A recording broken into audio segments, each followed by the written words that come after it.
C'est l'une des histoires les plus tragiques de la fin de la Deuxième Guerre mondiale. Alors que la guerre tourne à l'avantage des Alliés et que la France est sur le point d'être libérée, des centaines de prisonniers sont embarqués au début de l'été 1944 dans un train à Toulouse, direction Dachau. C'est l'histoire d'une poignée d'hommes qui vont torturer des civils pendant des semaines. Ce convoi de déportation politique est l'un des derniers trains à partir vers les camps de la mort. Surtout, son trajet va durer 2 mois, le plus long de toute la Deuxième Guerre mondiale. 57 jours d'enfer. La soif, la soif, la soif. Et on devient fou, on devient fou.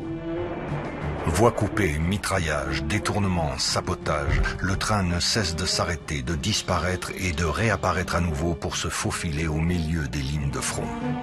20 fois le train aurait dû s'arrêter, et 20 fois il est passé quand même. C'est pour ça qu'on l'appelait le train fantôme, parce qu'il n'était signalé nulle part.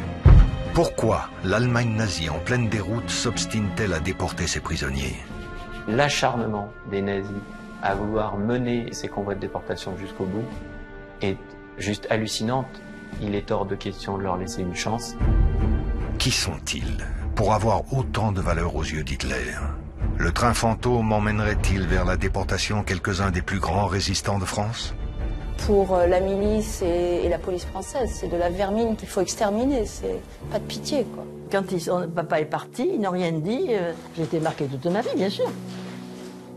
Comment voulez-vous que ce soit autrement? La résistance va-t-elle réussir à stopper ce train et l'empêcher d'arriver à Dachau? De quelle collaboration les nazis ont-ils bénéficié? La direction de la SNCF a fait la guerre aux cheminots. Comment, entassés dans des wagons à bestiaux, ces hommes et ces femmes ont-ils vécu leur long supplice? Combien vont en réchapper?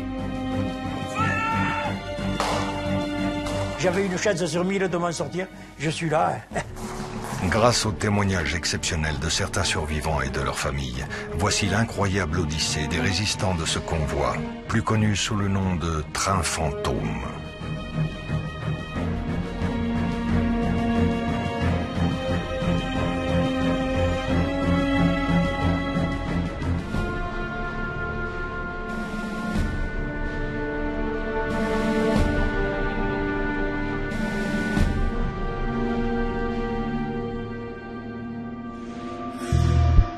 Le 18 août 1944, à Sorgues, une étrange cohorte de prisonniers traverse cette petite ville située à quelques kilomètres d'Avignon. Quand il les voit passer, Charles Tessier a alors tout juste 10 ans. Le coin là-bas, il y avait une pharmacie. Ici, au fond, la mairie.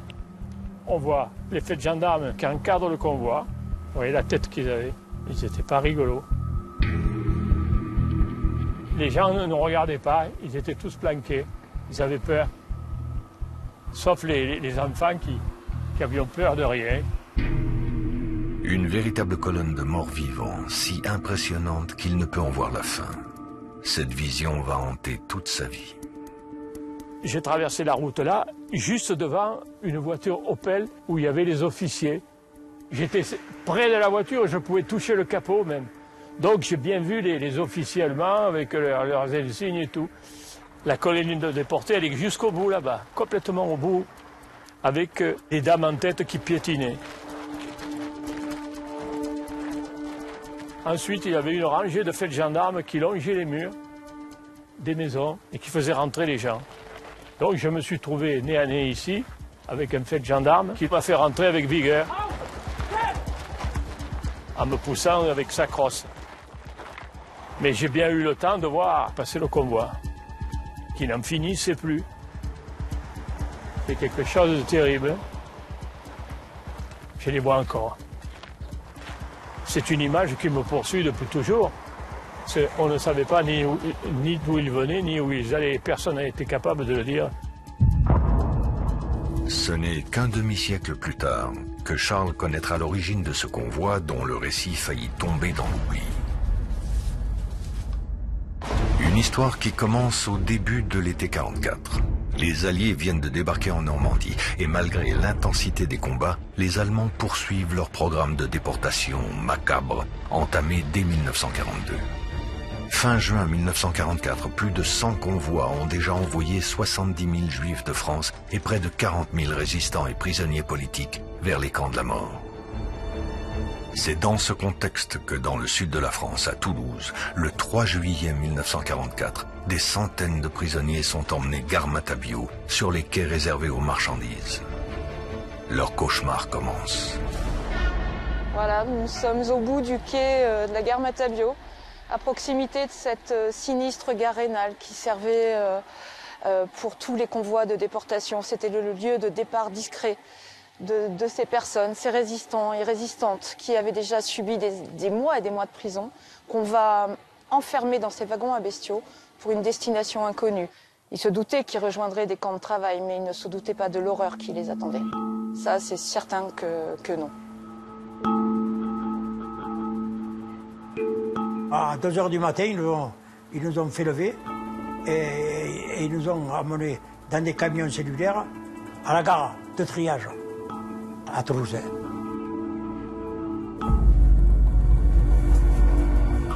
Ange Alvarez est le dernier témoin.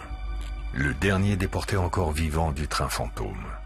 Il n'a alors que 18 ans lorsqu'il est embarqué dans ce convoi. C'était des SS. Il y avait des gendarmes aussi, parce qu'on les voyait avec leur machine. C'était des troupes d'élite, quoi.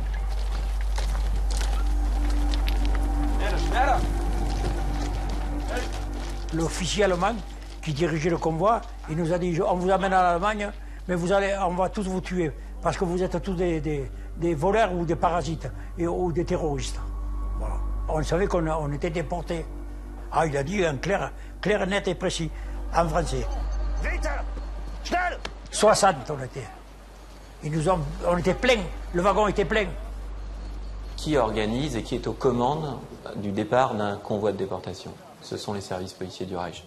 À Toulouse, c'est la Gestapo qui détermine qui va partir, qui établit la liste des noms, qui choisit les détenus. La Gestapo en France et la Gestapo qui gère le système concentrationnaire. Dans cette liste de déportés figurent Claude et Raymond Lévy, le père de l'écrivain. C'est pas un départ en train.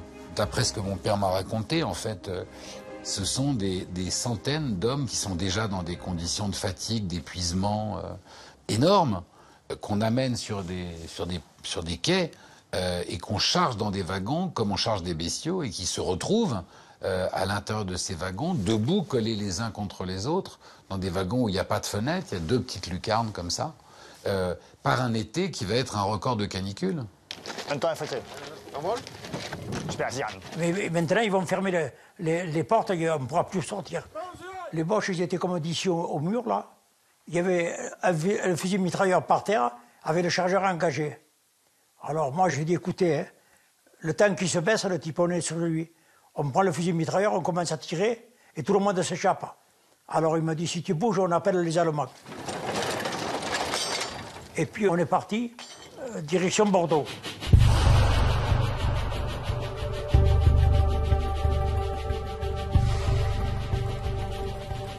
À ce moment-là, les Allemands choisissent comme itinéraire de passer par l'ouest. Bordeaux, Tours, Paris, puis l'Allemagne, avec au bout du chemin, Dachau. Le plus logique aurait été de passer par Limoges, mais les groupes présents dans le secteur de Limoges empêchaient tout passage de convois de wagons de marchandises.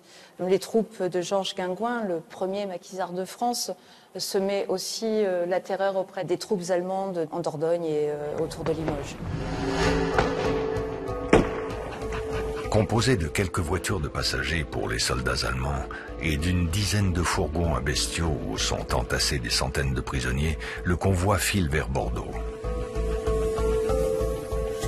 Mais Ange Alvarez est prêt à tout pour se sortir de ce piège. On était 3 comme voulait s'évader, ensemble. Alors on a décidé, on a dit, bon, ben, il faut que la petite fenêtre, on la prenne. Hein. On la prenne.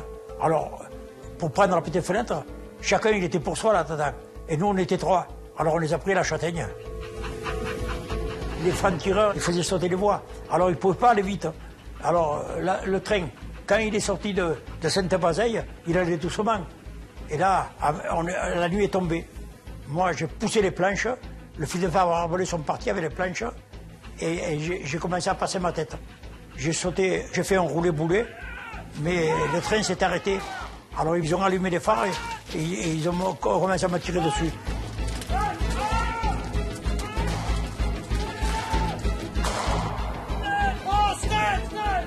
J'ai commencé à aller vers la Garonne en courant. Alors ils m'ont tiré dessus, mais ils m'ont pas touché.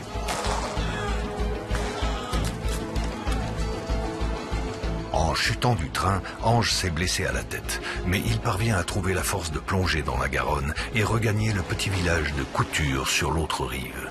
Il est recueilli et caché pendant 2 jours. Il est le premier évadé du train fantôme. Personne ne s'est pu évader comme moi parce qu'on avait une chance sur 10 000 de s'en sortir comme ça. Les Boches, ils te voyaient, il y avait les phares pour la nuit et les fusils mitrailleurs. Alors, ce que j'ai fait, c'était insensé, quoi. C'était pas... J'avais une chance sur 1000 de m'en sortir, je suis là. J'ai repris contact avec la résistance et j'ai continué à m'abattre. J'ai fait mon devoir, quoi, c'est tout. Mais pour bien comprendre qui sont ces déportés du train fantôme, il faut faire un petit retour en arrière. Car Ange Alvarez n'est pas n'importe quel prisonnier. Il n'a que 18 ans, mais cela fait déjà 2 ans qu'il est dans la résistance et des mois qu'il était incarcéré ici, à la prison Saint-Michel, à Toulouse. Environ 120 déportés du train fantôme proviennent de cette prison. Tous des résistants, des héros d'à peine 20 ans, comme Damien Nardonne. Norbert, son fils, entre pour la première fois dans cette enceinte où tous les jours de ce début d'été 44, on torture, on juge et fusille ce que la police française appelle alors des terroristes. Alors ça me fait tout drôle parce que d'avoir vu quand j'étais jeune de l'extérieur et puis là maintenant ici à l'intérieur et savoir par où est passé mon père, rentré ici le 13 avril 1944 et il en est sorti le 2 juillet mais pour partir dans le train fantôme. C'est émouvant.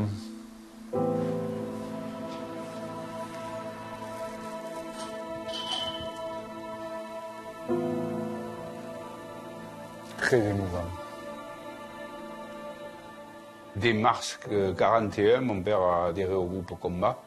Donc au début, il distribuait des tracts, puis après ça a été des explosifs, puis après ils ont commis des attentats. Alors, malheureusement, il s'est fait arrêter par des gendarmes français. Les gendarmes français l'ont livré à la Gestapo et de là, il a atterri à la prison Saint-Michel. À cette époque-là, il était très jeune. C'était entre ses 16 et 19 ans que tout s'est produit. À la prison Saint-Michel se trouvaient plusieurs très grands résistants toulousains, parmi lesquels Albert Lottmann, qui était un responsable de l'armée secrète. Se trouvait ensuite tout l'état-major de la 35e brigade Marcel Langer, c'est FTP, MOI, francs-tireurs, partisans, main-d'œuvre immigrée, qui ont été victimes d'un vaste coup de filet de la police française en avril 1944. Ces hommes et ces femmes vont être livrés par le régime de Vichy aux Allemands. C'est aussi derrière ces murs, dans l'une de ces geôles de la prison de Toulouse, qu'Ange Alvarez est emprisonné et torturé d'abord par la police française. Ils nous ont frappés tous les 4 de l'équipe spéciale. C'était l'équipe spéciale de nettoyage, ça s'appelait. C'est un groupe FTP, hein, francs-tireurs et partisans français. J'allais tuer des Boches, mais des Français qui étaient vendus aux Allemands aussi. Hein. Et pendant 15 jours et 15 nuits, ils m'ont frappé pour que je vende le réseau et tout. Et alors moi, je n'ai vendu personne. J'ai des bosses partout à ma tête. J'ai des ouvertures à ma tête, mais encore.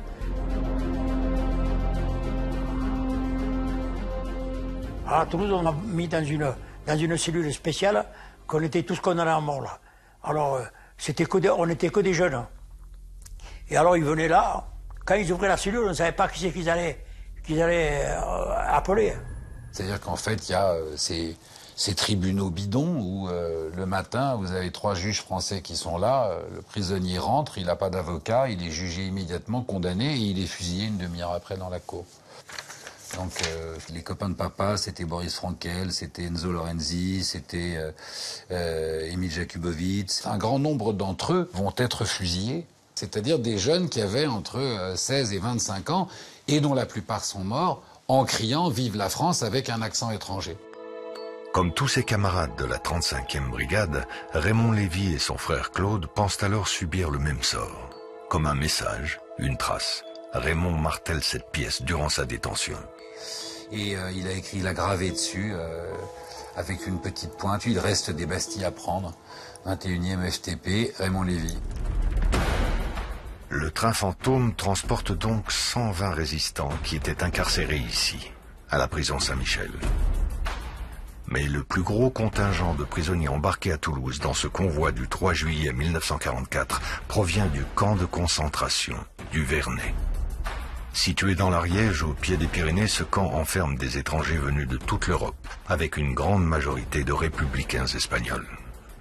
C'était surtout des opposants politiques à Hitler, à Mussolini, à Pétain, à Franco aussi, beaucoup d'antifascistes évidemment, tous ces gens qui étaient engagés, où donc en tout il y a eu à peu près 35 000 personnes qui ont été internées.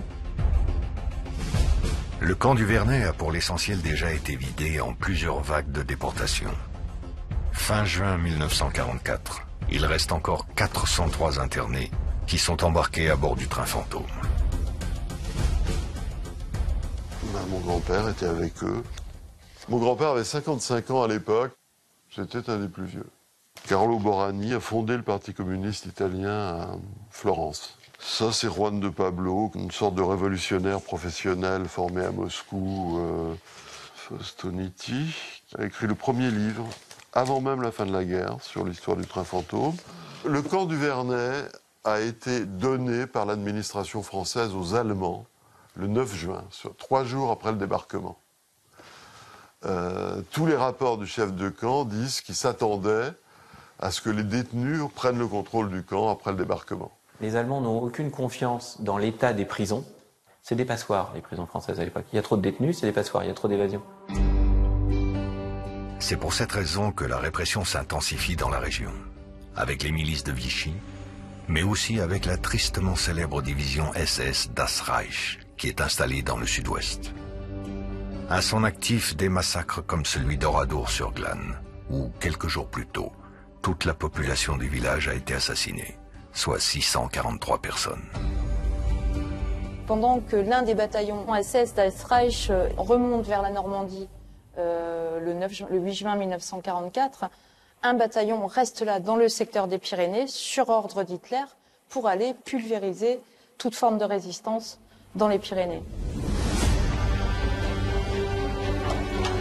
C'est dans ce climat de guerre totale, avec une vigilance redoublée depuis l'évasion d'Ange Alvarez, que le train fantôme reprend son itinéraire.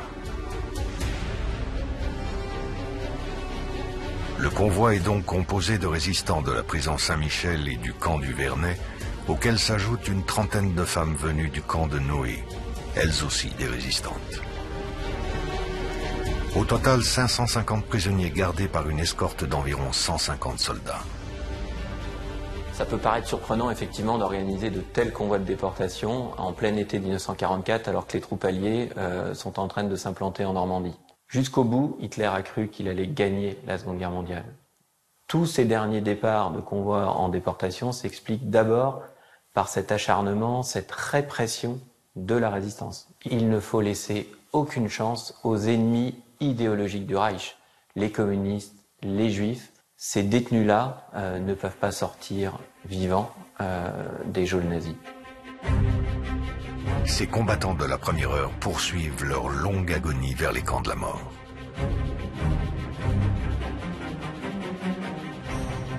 Le train arrive à Bordeaux, puis se dirige vers le nord, en direction d'Angoulême. Mais à hauteur de la petite gare de Parcoul-Médillac, des avions de la Royal Air Force prennent pour cible le convoi. La tension est extrême.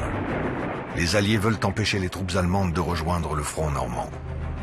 Le train s'immobilise, mais les wagons, c'est des wagons en bois. Et donc les balles, elles coupent en deux les prisonniers à l'intérieur. C'est un carnage.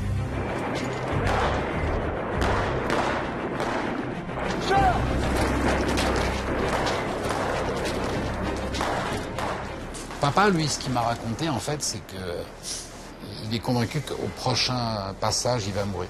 Mais il se dit, il faut tenter un truc. Il a une chemise blanche, il enlève sa chemise, il demande à Claude de lui donner sa chemise bleue, et il agite ce fanion. Et en fait, au moment où ils sont en train de, comme ça, où ils sont en piqué vers le convoi, le chef de l'escadrille voit le fanion. Et donc il repasse en rase-motte, hein, et quand il arrive à la hauteur du wagon où le fanion s'agite, il fait ça. Et il est le bout de son aile est à 5 mètres ou à 6 mètres du wagon, comme ça. Et mon père me disait, tu sais, de toute ma vie, c'est le moment où j'ai vu la liberté le plus près et le plus loin de moi. Il y a des blessés et plusieurs morts, y compris côté allemand. Dans la confusion, 2 prisonniers se sont évadés. La locomotive est endommagée. Peut-être la fin du calvaire pour les déportés.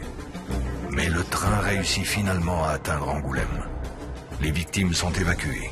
Et après 2 jours d'hésitation, le commandant du train décide de faire marche arrière et de se réfugier à Bordeaux. Un repli stratégique. Le train fantôme arrive dans une ville qui est quand même très marquée par la collaboration, avec un maire, Adrien Marquet, qui est un ultra-collaborationniste, le préfet Sabatier et son adjoint Maurice Papon, qui sont engagés dans la déportation des Juifs. Il y avait également une police parallèle qui travaillait de concert avec la Gestapo et qui eux aussi ont engagé des arrestations massives de résistants. 6 jours après le départ de Toulouse, le train est bloqué en gare de Bordeaux. Le commandant du convoi cherche une solution, un itinéraire pour rejoindre Dachau. Durant 3 jours, les prisonniers restent entassés dans leur wagon à bestiaux, sans rien à manger. Puis, soudain, le 12 juillet, les Allemands somment les déportés de quitter le train. Ils traversent à pied un Bordeaux désert pour une destination surprenante. Le train fantôme est en gare de Saint-Jean et ne sachant pas quoi faire de ces 550 prisonniers, ils ont trouvé le lieu pour les faire prisonniers, qui est la synagogue de Bordeaux, qui avait déjà servi de prison le 10 janvier 1944, quand il y a eu la ralfe des Juifs de Bordeaux. Les 550, il fallait qu'ils rentrent à tout prix. Tout est dévasté, aucun meuble, on ne retrouve que les piliers. Voilà. Et ils sont installés à l'intérieur de la synagogue et ils étaient surveillés par les nazis qui étaient en haut. Mais ici, ils peuvent au moins s'allonger et trouver un peu de fraîcheur sur les dalles de pierre. Ils prennent aussi pour la première fois conscience de leur nombre. Surtout, l'espoir renaît. Car ici, les informations du front parviennent à traverser ces murs. Les Français qui habitent dans les immeubles qui entourent la synagogue, ils vont sur les balcons avec des panneaux pour informer les prisonniers, sous le nez, sous la barbe des Allemands. Tenez bon, les Américains arrivent. C'était comme ça des petits actes de résistance, mais cette somme de petits actes de résistance, elle a fini par former la résistance aussi. Les prisonniers du train fantôme s'accrochent à cet espoir et se mettent même à rêver. Leurs camarades de la résistance, c'est évident, vont libérer le pays et les sortir vivants de ce calvaire. Dès le 5 juin, c'est-à-dire la veille du débarquement en Normandie, a été mis en place par la résistance ce que l'on appelle le plan vert. C'est-à-dire c'est un plan général, national, de sabotage des voies ferrées.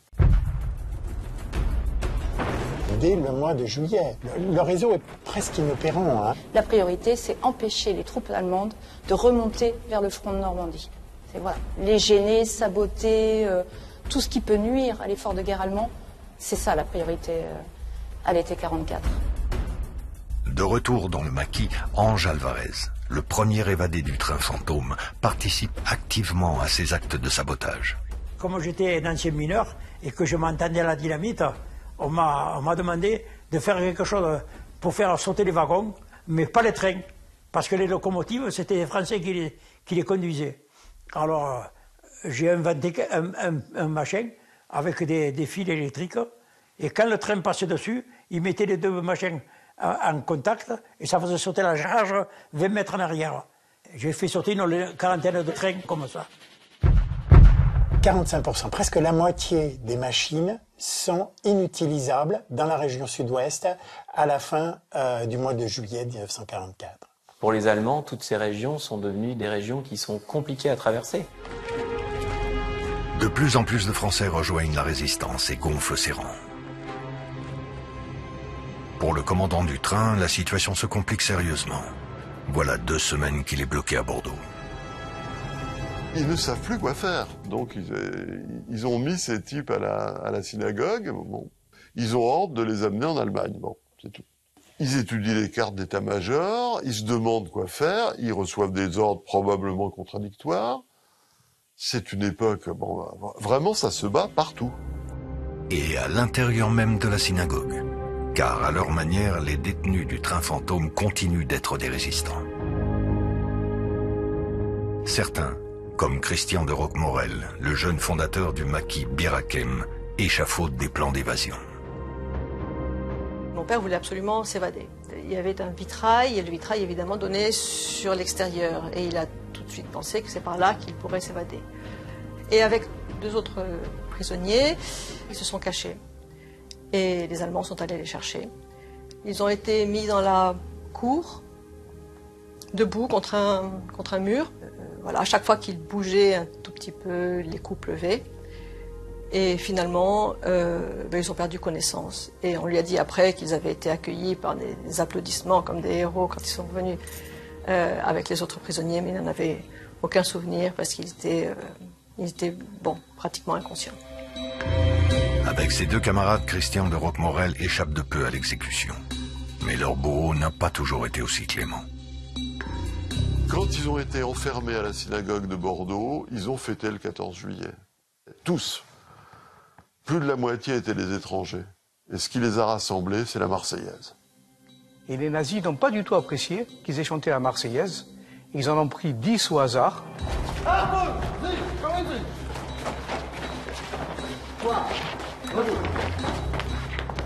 Et les 10 ont été fusillés le 31 juillet 1944, parce qu'ils avaient chanté la Marseillaise. Albert Lothmann, le chef de l'armée secrète de la région toulousaine, fait partie des 10 fusillés. La répression est de plus en plus barbare. Elle est le signe de la nervosité des Allemands qui sentent bien que la guerre est perdue. Hitler est d'ailleurs contesté par une partie de son état-major. Le 20 juillet, il échappe à l'opération Valkyrie et l'attentat qui le visait. Et s'il fanfaronne devant Mussolini qu'il reçoit le jour même, les forces de l'Axe sont bien en pleine débâcle. Sur le front de l'Est, les Soviétiques sont maintenant en Pologne et découvrent le 24 juillet les premiers l'horreur de la Shoah au camp de Majdanek. Les résistants du train fantôme sont loin d'imaginer ce que leur bourreau leur réserve. Le même jour, ce 24 juillet, les Alliés lancent en Normandie l'opération Cobra du côté d'Avranches pour percer enfin le front allemand.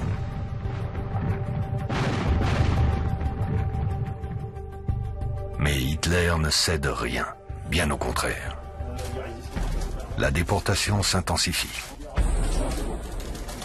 Dernière étape dans l'escalade de la répression, le 30 juillet 1944, Hitler édicte le décret, le fameux décret de terreur et sabotage. Il donne l'ordre d'arrêter, de juger des personnes devant les tribunaux militaires. La procédure dite NN, nuit et brouillard, ces procédures prenaient trop de temps. Les services policiers nazis en France occupée doivent maintenant exécuter sur place ou déporter systématiquement les victimes de la répression vers les camps de concentration. De nombreux réseaux sont infiltrés par la Gestapo. Il y aura à peu près environ plus de 300 résistants fusillés dans la région, plus les nombreux maquis qui ont été anéantis par les forces combattantes allemandes. Donc véritablement, on est dans une situation de terreur et on a une multiplication des rafles et également des arrestations de résistants. Dans le lot de ces arrestations, environ 150 résistants de plus vont rejoindre le destin des déportés du train fantôme lorsqu'il reprendra sa route pour l'Allemagne. Parmi eux, il y a de jeunes recrues, comme Marcel Pilet. C'est son petit frère et puis surtout il était très jeune. C'était juste un résistant, c'était pas un chef. Chère sœur et beau-frère, je suis depuis mon départ en prison. Je n'ai pas osé l'annoncer à maman, elle se fait assez de mauvais sang comme cela. Ils ont dû souffrir. Et puis il y a aussi des chefs de réseau comme Georges Bonnac. Ce résistant de premier plan était même destiné à commander les FFI, les forces françaises de l'intérieur de toute la région aquitaine. Gilberte, sa fille, a vu sa vie bouleversée en un éclair ce matin de l'été 44. C'est la dernière photo où on est tous les trois en paix. C'était pas la guerre. La dernière photo du bonheur. On savait pas ce qui allait nous tomber sur le coin de la tête.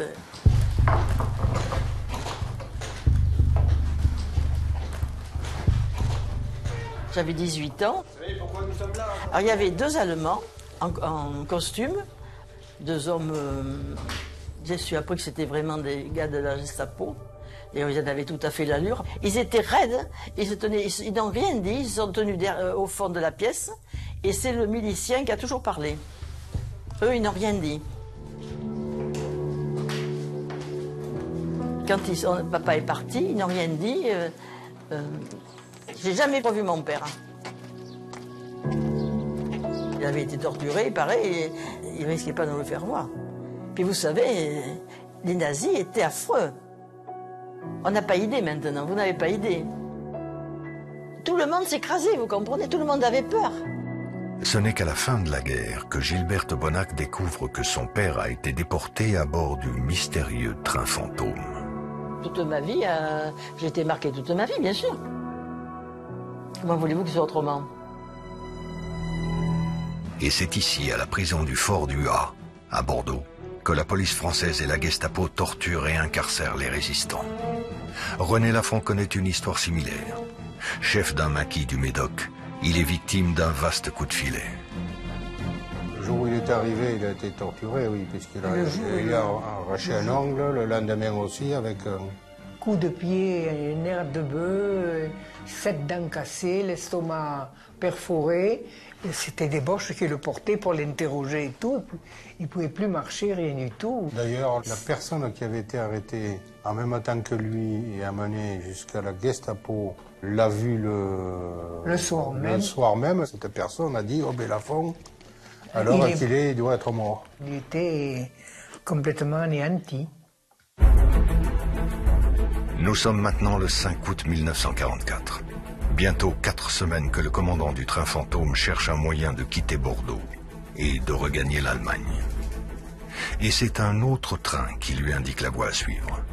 En effet, le 30 juillet, un nouveau train de prisonniers parti lui aussi de Toulouse est déjà arrivé en Allemagne. En 5 jours, et en passant par la vallée du Rhône. Pour lui, plus de doute, c'est l'itinéraire à suivre. Il ne reste plus qu'à trouver des machines à vapeur en état de fonctionner. Les Allemands décident et ordonnent à la SNCF qui exécute.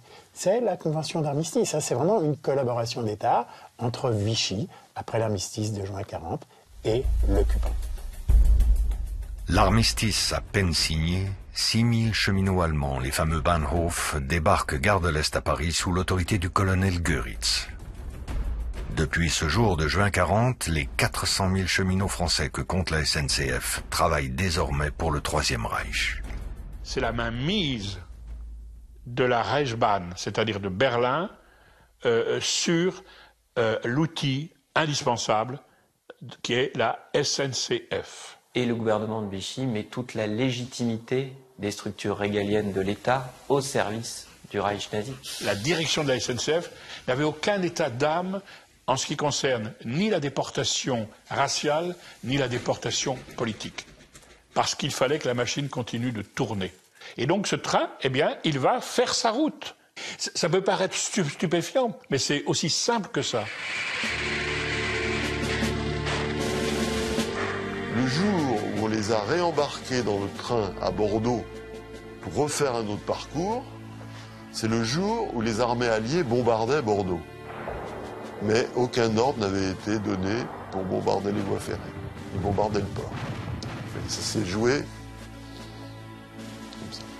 Et c'est pas la seule fois dans cette histoire où le destin aurait pu bifurquer. Puis une espèce de malédiction, quoi. Le 9 août, le train fantôme repart et quitte Bordeaux avec désormais plus de 700 prisonniers résistants à bord. et une escorte d'au moins 150 soldats, auxquels s'ajoutent des SS et parfois les épouses des officiers. Car les Allemands espèrent regagner au plus vite l'Allemagne, en 3 ou 4 jours tout au plus. L'histoire va leur donner tort. Dans les wagons à bestiaux, l'enfer recommence. Sous une chaleur torride et des records de température de près de 40 degrés, sans rien à manger, presque rien à boire, les résistants n'ont que la solidarité pour surmonter les épreuves qui les attendent. Il y a des amitiés qui se créent dans ce train qui sont incroyables. De Roquemorel, un chef militaire du maquis Bir Hakeim, qui vient d'une tradition maurassienne, antisémite, anticommuniste, hostile au Front populaire, etc., se trouve dans une espèce de solidarité de combat avec des juifs, comme Zilberfeld, avec des communistes, comme ceux de la 35e brigade FTP-MOI. Et ça m'a frappé, quoi, cette espèce d'unité de la résistance qui se fait dans la fraternité du combat contre les nazis. Autrement dit, même dans le train, ils n'ont jamais cessé d'être des résistants. Et il ne faut pas oublier dans tout ça les conditions du transport. Ils n'avaient presque rien à manger, ils avaient faim, ils avaient soif. Il y a eu des jours entiers où il n'avait rien à boire. Il raconte à un moment qu'il avait tellement soif que sa langue était gonflée et qu'il avait l'impression d'avoir une espèce comme une croûte sur la langue tellement il n'avait plus de salive. La soif, la soif, la soif. Des gens qui devenaient fous au bout de quelques jours. Voilà, la soif. Beaucoup, plus que la faim.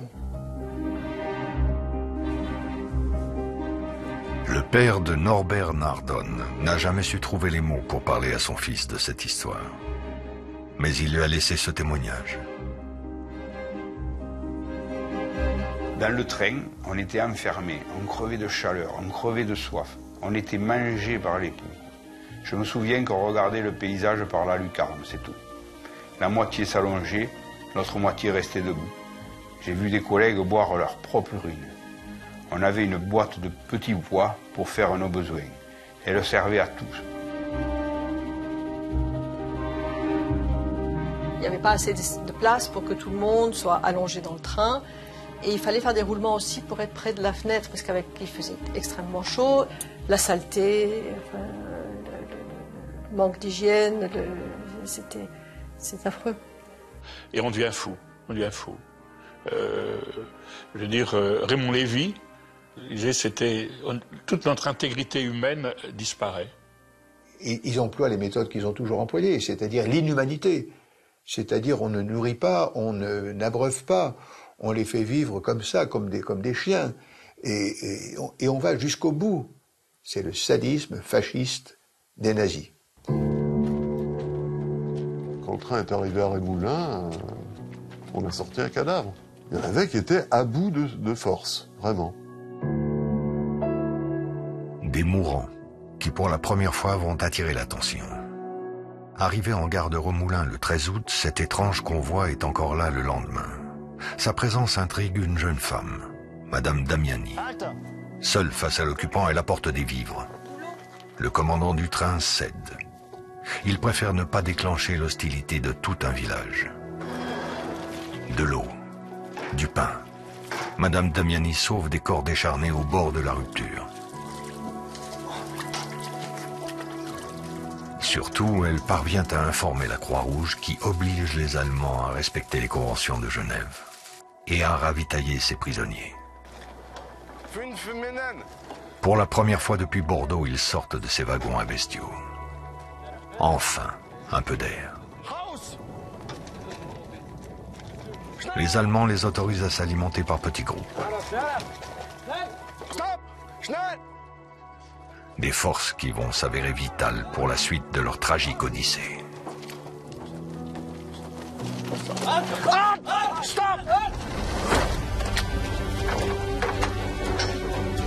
Dans la région, les sabotages de la résistance et les bombardements alliés empêchent le train de repartir.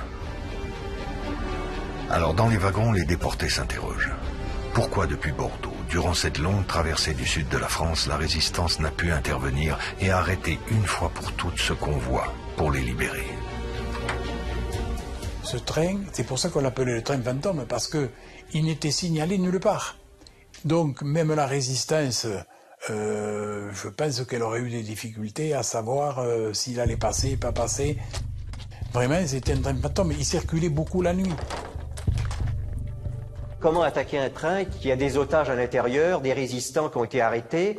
Les Allemands, en plus, gardent très bien le train. Il y a des positions de tir extrêmement bien aménagées, avec des pièces lourdes de mitrailleuses. Les résistants ne sont armés que de fusils mitrailleurs et souvent de mitraillettes Sten.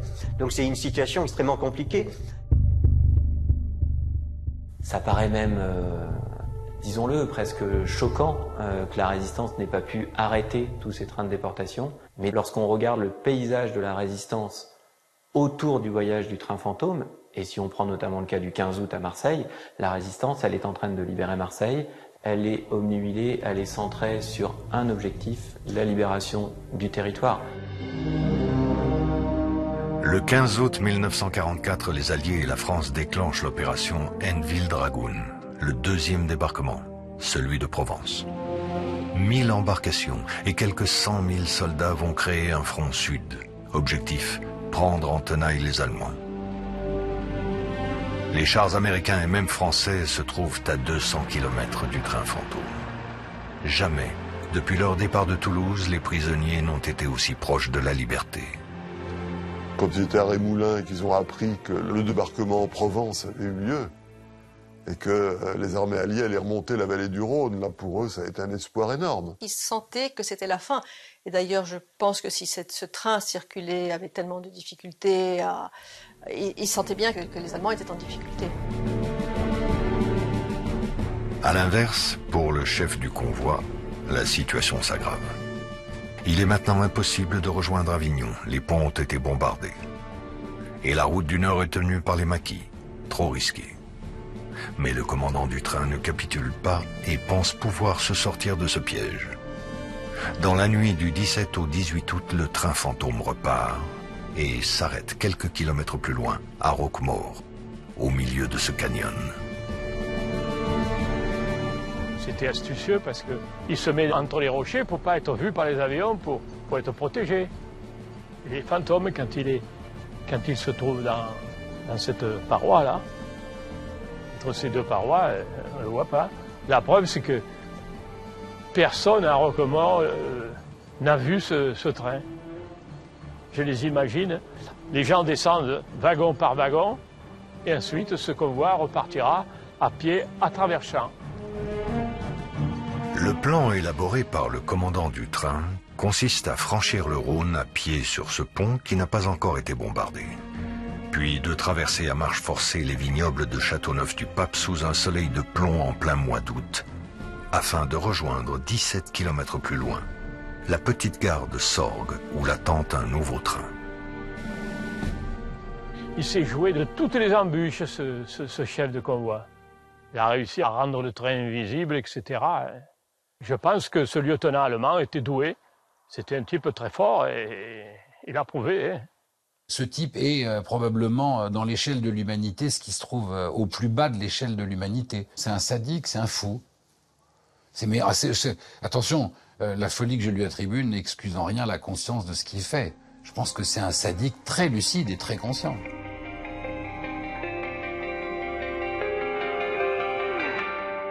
Mon père, il racontait que quand ils ont fait la marche entre Châteauneuf-du-Pape et Sorgues, sous une chaleur torride, il était complètement hors d'état physique. Hein. Et puis il y a une traversée des champs de vignes. Alors là, c'est une torture de plus. Les prisonniers sont assoiffés, affamés, et les Allemands, eux, prennent les raisins et s'en régalent. Et tout prisonnier qui essaye de s'approcher d'une vigne est abattu sur le champ. Les 700 prisonniers arrivent à Sorgues. Et c'est donc ici, au bout de cette marche, que le 18 août 1944, Charles, alors âgé de 10 ans, les voit passer à bout de force, affaiblis par toutes les épreuves endurées depuis leur départ de Toulouse, 45 jours plus tôt. Charles est tenu à l'écart par sa mère. Mais son copain Lucien Caraille a pu observer la suite de l'histoire. Ils étaient en train de charger les gens dans les wagons, c'était pas beau à voir. C'était complètement anéanti. C'était ici, là, sur les voies de garage, là, un petit peu plus loin. Voilà, tu vois, Charles, je ne sais pas si tu l'as vu, toi, mais le train, il était par là. Tu vois le butoir, là? Il est arrivé. Les premiers wagons étaient là. Et puis ça prolongeait tout au bout, là-bas. Par-dessus le mur, on voyait qu'ils étaient en train de charger les gens dans les wagons. Le train fantôme qui s'est évaporé dans le canyon de Roquemort réapparaît ici. Entièrement reconstitué avec la même alternance de voitures de passagers et de wagons à bestiaux.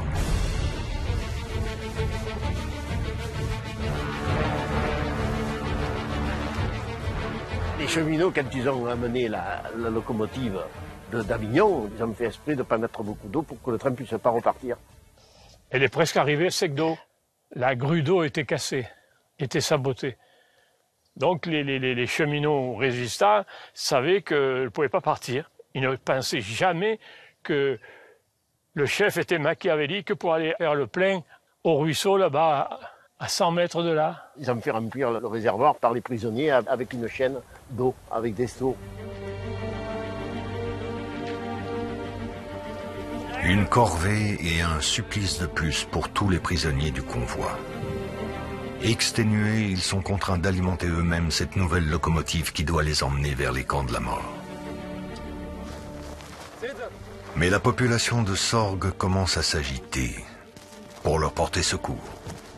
Des femmes s'organisent à la hâte afin de distribuer de la nourriture à tous ces malheureux dont elles ignorent tout.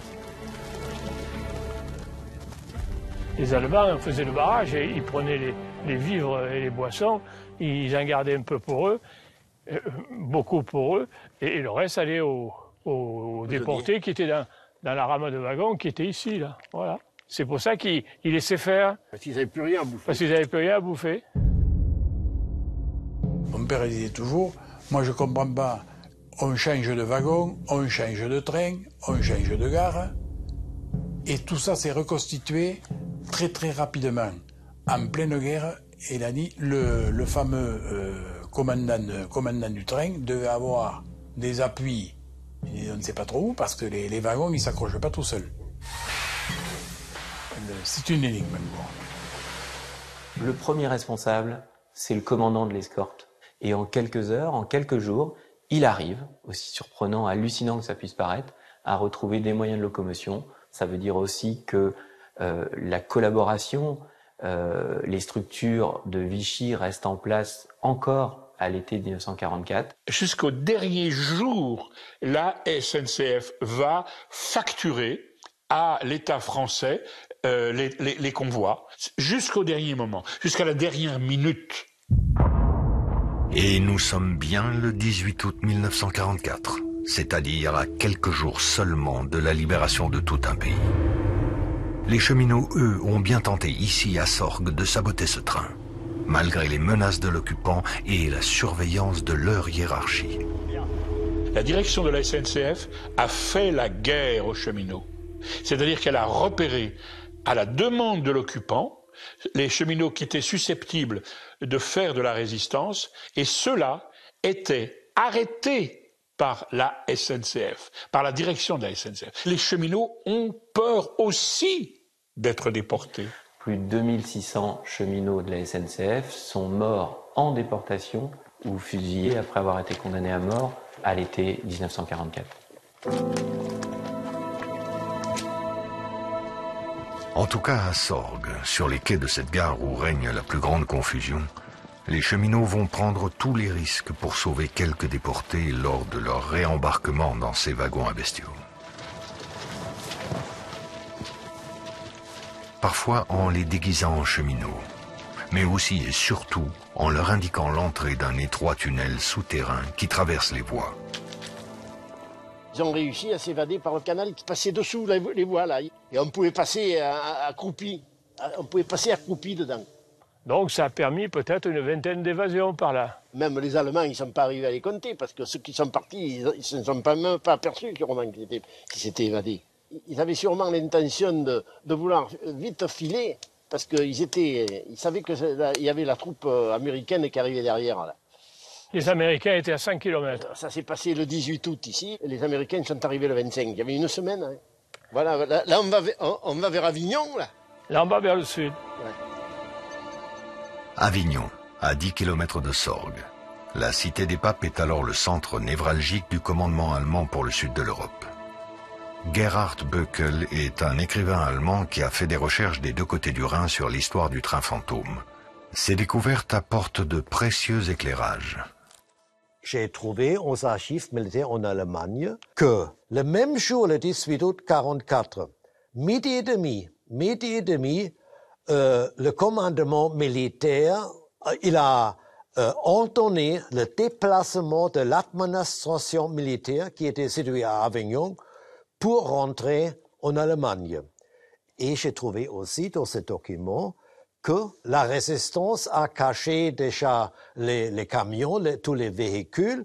De plus intéressant aussi que l'administration française, qui était un peu collaboratrice avant, on peut le dire, a refusé de travailler avec les Allemands et la population civile est dans une situation de grève. Ils ont fermé tous les magasins, tous les hôtels et tous les restaurants. C'était la situation du 18 août quand le train fantôme était dans cette région. Si la France se découvre tardivement une âme de résistante, une nouvelle fois, les maquisards ne peuvent malheureusement rien tenter pour stopper le train fantôme, durant cette journée où il s'est pourtant dévoilé au grand jour. C'était pas possible en quelques heures de réunir suffisamment de combattants pour attaquer le train et attaquer les 150 gendarmes armés de l'escorte. Le même jour, à une trentaine de kilomètres de Sorgues, il y a des combats entre des résistants et des Allemands qui sont en train d'évacuer la région. Les Alliés et la résistance se rapprochent. Mais une fois encore, le train fantôme parvient à se faufiler, fuyant vers le nord. Car au sud, les villes se libèrent, les unes après les autres. Toulon et Marseille sont sur le point de tomber. Perpignan est libéré le 18. Toulouse, la ville d'où toute cette épopée a commencé, fait la fête, place du Capitole le 19.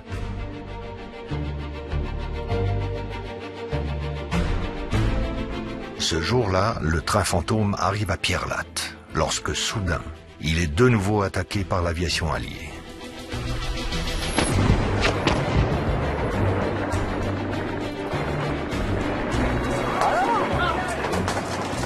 Les armées anglo-américaines ont la maîtrise du ciel sur l'ensemble du territoire français.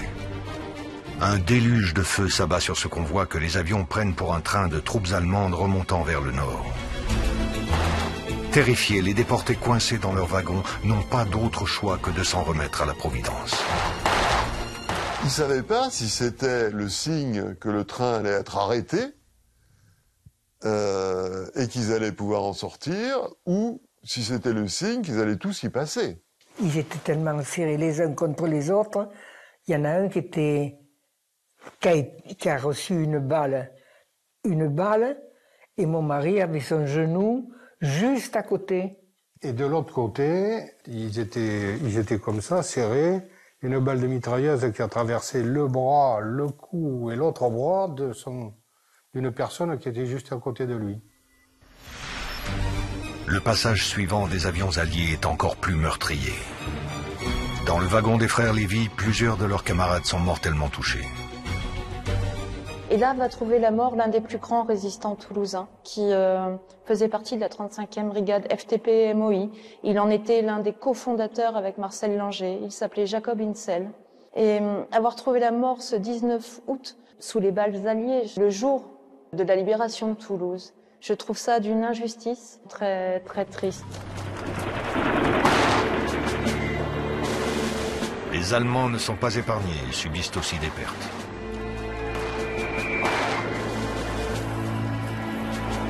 Mais les résistants du train fantôme perdent ce jour-là 5 de leurs camarades. Ils sont évacués quelques kilomètres plus loin, à Montélimar. Le destin s'acharne sur ces prisonniers de plus en plus affaiblis que personne ne vient libérer, alors que cela fait 1 mois et demi qu'ils traversent la France. Et ce train qui ne cesse de repartir vers son sinistre objectif. Valence, Lyon, bientôt Mâcon. Dans les wagons, les prisonniers se demandent si les Alliés vont enfin rattraper ce train ou s'il faut s'évader. Tout le monde n'était pas d'accord pour s'évader, c'était dangereux. C'était très dangereux. Ils savaient qu'en prenant une telle décision, il pouvait y avoir des représailles. Et ils se sont affrontés à un autre groupe qui refusait cette évasion parce qu'elle représentait un risque pour ceux qui ne partiraient pas. À cette étape du parcours, une soixantaine de prisonniers ont déjà réussi à s'échapper, profitant des arrêts, des mitraillages ou encore de l'aide des cheminots. Et malgré les menaces, aucune représaille du commandant. Ces ennemis du Reich qu'il conduit vers l'Allemagne semblent être son meilleur sauf-conduit. Il y avait beaucoup des Allemands ici qui avaient envie de monter dans le train fantôme. Mais le responsable du train fantôme a refusé qu'il monte dans le train parce que dans ce cas, il était obligé de laisser les prisonniers, les otages étaient là pour éviter de l'attaque alliée, c'était clair.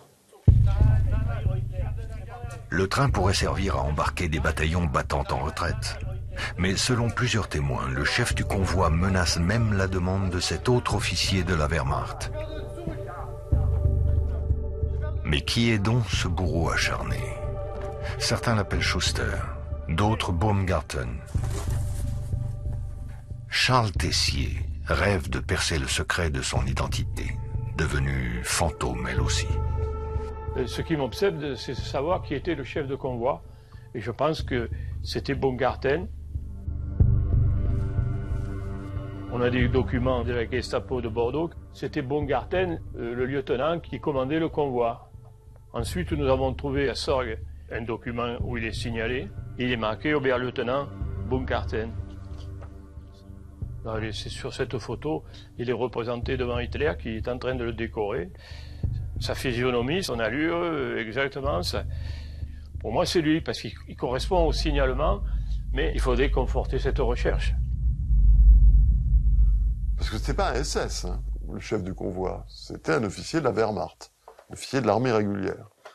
Il se trouve que l'Oberleutnant Baumgartner était un officier fanatique, qui a tenu à obéir aux ordres jusqu'au bout. Le Führer l'a dit, on le fait. Face à la détermination des nazis qui ne veulent pas perdre leur combat idéologique, il n'y a plus de choix.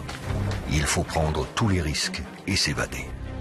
Car si la France a les yeux rivés sur Paris qui s'insurge, les résistants du train fantôme, eux, restent abandonnés à leur sort et voient la frontière allemande se rapprocher. Dans 2 jours, peut-être moins, ils seront en Allemagne et il sera trop tard. Dans le train, il y avait des Espagnols qui venaient du camp de Vernet. Ils avaient quelques outils du camp là, car là-bas, ils fabriquaient des sandales. Comme c'était de vieux wagons, on voyait les rails à travers. Le plancher, il tenait par 2 boulons. On urinait sur les boulons et avec leurs outils, on creusait.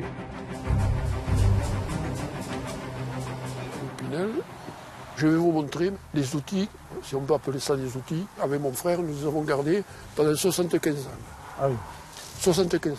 Je ne sais pas comment il a fait pour les cacher, mais il les avait cachés, quoi. Bon.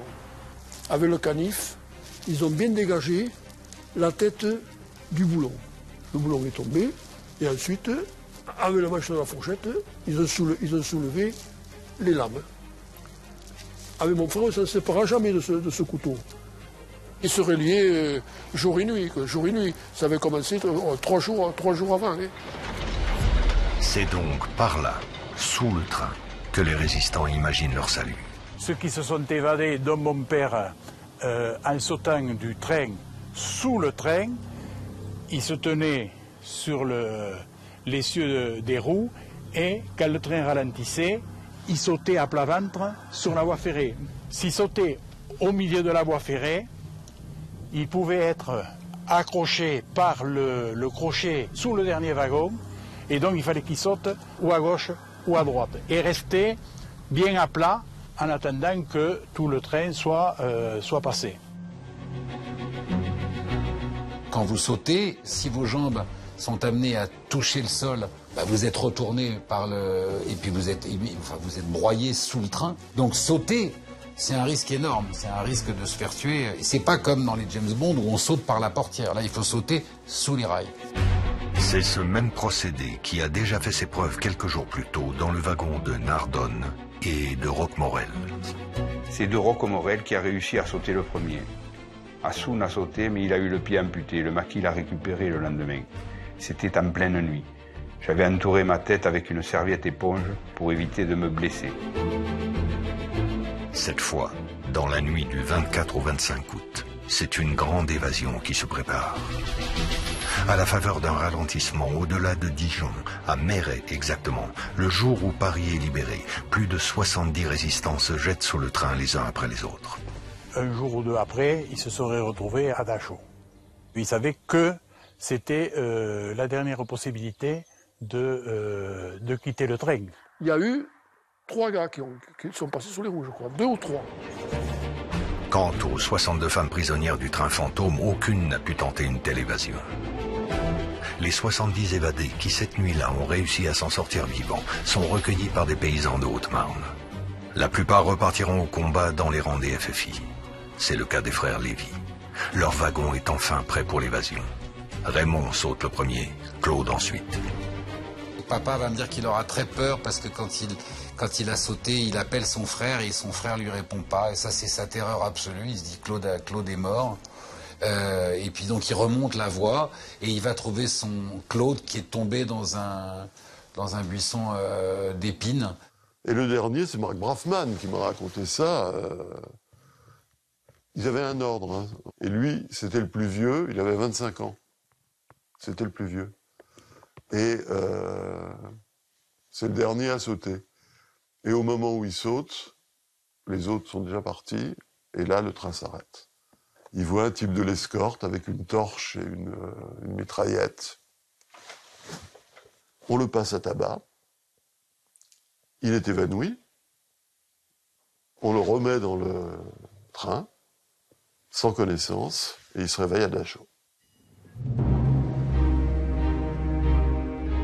Le train arrive finalement à Dachau le 28 août 1944, après 57 jours de supplice.